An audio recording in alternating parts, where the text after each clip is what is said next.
ci waxtaan ci lu mu gën a yaatoo ci bile émission Mame Mbaye Niang jamono ja nga xamante ne ay avocat Ousmane Sonko dañoo rek daal di annoncé li nga xamante ne mooy la réouverture du procès ñeel wàllu diffamation ci digganteem ak Ousmane Sonko moom itam nag daal di nay delloo bal ba daal di nag porter plainte moom itam à travers ses avocats daal di xamle nag ne 200 millions yi nga xam ne dañoo daanoon jiital Pastef gi ngir mu daal di ko koy dampe boobaak léegi nag jotu ca loolee nag moo tax mu daal di koy rek plainte ab citation rek la koy servir tey ji ci ajuma ji sax la amal li ni mel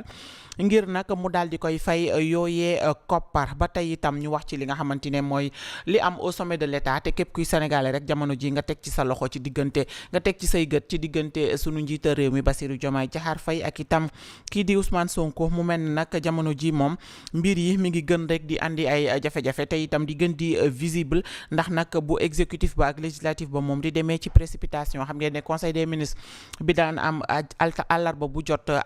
jot la daan am waaye gis nañu ñaari àllarbaa ngi nii defuñu ko comme nañu ko daan defee te nag bii weesu moom dañu ko daal dina rek tey la ñu koy amal loolee lépp dinañu si daal di waxtaan ci li nga xamante ne itam moom mooy accélération fast track bi ko Madiambal Diagne tuddee ni nag jamono ji moom dafay mel ni rek dafa am indispensabilité bu am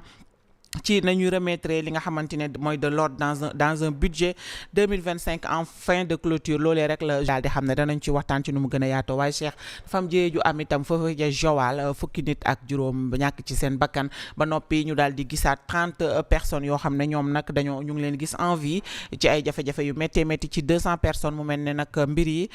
émigration clandestine bi nga xam ne boobaak léegi ñu ngi koy xeex itam ba tey amagul tànk ginnaaw dafay gën di avancer rek di jëm ci kanam loolee noo koy jàngatee Cheikh dans un contexte boo xam ne dañu jàppoon ne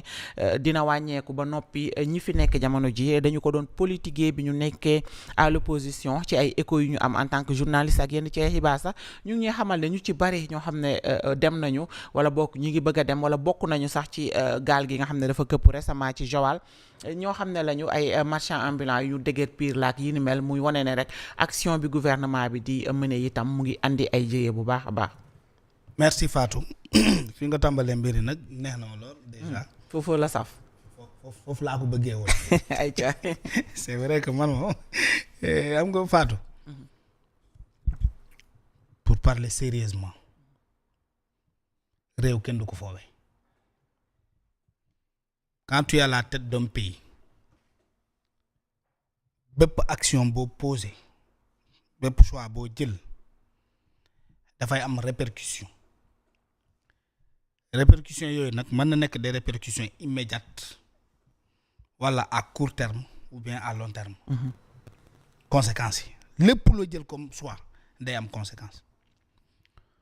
léegi nag bari na ñoo xam ne ñoo ngi ci nguur dañuy jël ay choix duñ ci jiital benn lecture bu réel par rapport aux enjeux dañuy def lépp ci populisme ndax ngistel wala dañ koy wekk rek ci politique te boo nekkee au pouvoir yow choix yi ngay jël war na mën a évoluer maanaam comportement posture bi nga amoon ci bi ngay nekk à l'opposition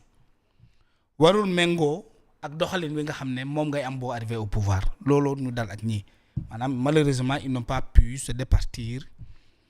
de ce boubou d'opposition de gens qui ne connaissent pas le pouvoir parce que ils apprennent très lentement le pouvoir loolu moo waral conséquences yi Ousmane Sonko nag ak Bassirou Diomaye Faye ak képp koo xam ne yaa ngi woon ci seen alentour est-ce que xam nga ne ñoo accentuer immigration clandestine bi. Comment? J'ai dit accentuer. Parce que les premières périodes yi ma xam ne xam naa ko lépp nañ ci géej gi ça remonte de 2004 2005 man ci ay mbokk yi ma xamoon. phénomène bu yàgg la mais intensité bu mu jël entre 2021 ba jamono ji dafa am ay acteurs yi ci contribuer te Pastef mii ci lañ bokk nguur gi ci lañ bokk et je vais t'expliquer. Ousmane bu muy nekk à l'opposition ñoom ñoo wax nit ñi ne l'acteur politique c'est le discours et le parcours. Tu te rappelles de ce leur slogan là? Je me rappelle de ça. mais lan mooy porté wu discours Ousmane Sonko ci ndaw askan wi moo am chance boo xam ne rares sont les acteurs politiques qui ont eu cette chance là maanaam nga am parole am kaddu am discours boo xam ne boo ko defee ci TikTok mbooloo mi lay seetaan di bari c'est Ousmane Sonko qui nous a habitués des directs de 40 000 personnes yi lay seetaan ci Facebook de 80 000 personnes au début mais de 45 000 30 000 maanaam moom buy wax bu wàccee ba wàcc ay 20 000 lay tourner 25 000. effectivement.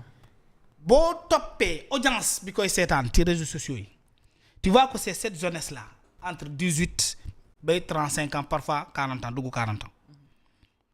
su wootee mbooloo woote meeting mais boo xoolee ñiy ñëw si wuy si ko boo defee li nga xam ne moom mooy courbe d'âge bi da ngay xam ne ndaw ñi ñoo fay ëpp fuuf des jeunes mais ndaw ñooñu boo leen toppee xool luy seen formation luy seen capacité luy seen man-man la majeure part du temps ñii dañuy am doctorat ñi am diplôme. ñu ci bëri am nañ qualification ñi ci bëri am nañu benn compétence bu ñu yor. dañuy am benn qualification. ñi ci des bu ñu jàngul sax am nañu métier bu ñu man dañuy nekk tailleur soudeur ak leneen et cetera et cetera ndaw ñooñu ñooy wuy si Ousmane Sonko les gens qui ne viennent pas mooy ñi koy seetaan ci seen kër yi ci télé yi lan la wax tey mooy mag ñi parce que ñooñu amuñu jot di déplacer wu.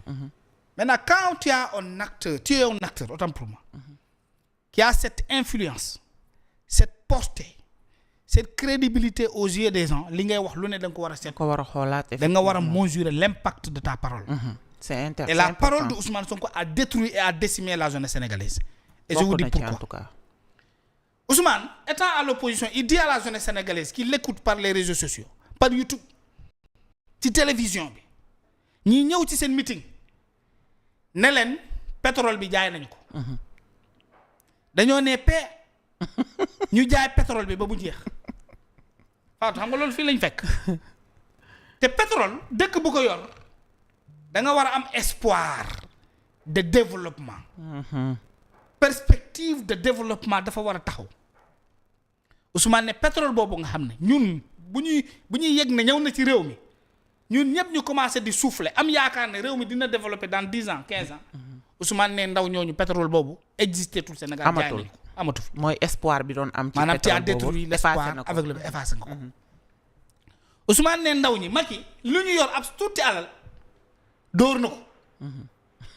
dugal na ko ci dynastie Faye Sall. fii lañ fekk no dëgg la man ce sont ses propos. je rappelle. ay waxam ñun nous sommes des historiens des faits. ay waxam la. ne Macky dóor na ñëpp. su waxee benn gàngooram ñëpp di répéter les mêmes propos. Macky sàcc na bu ñu defee meeting ci koñ bi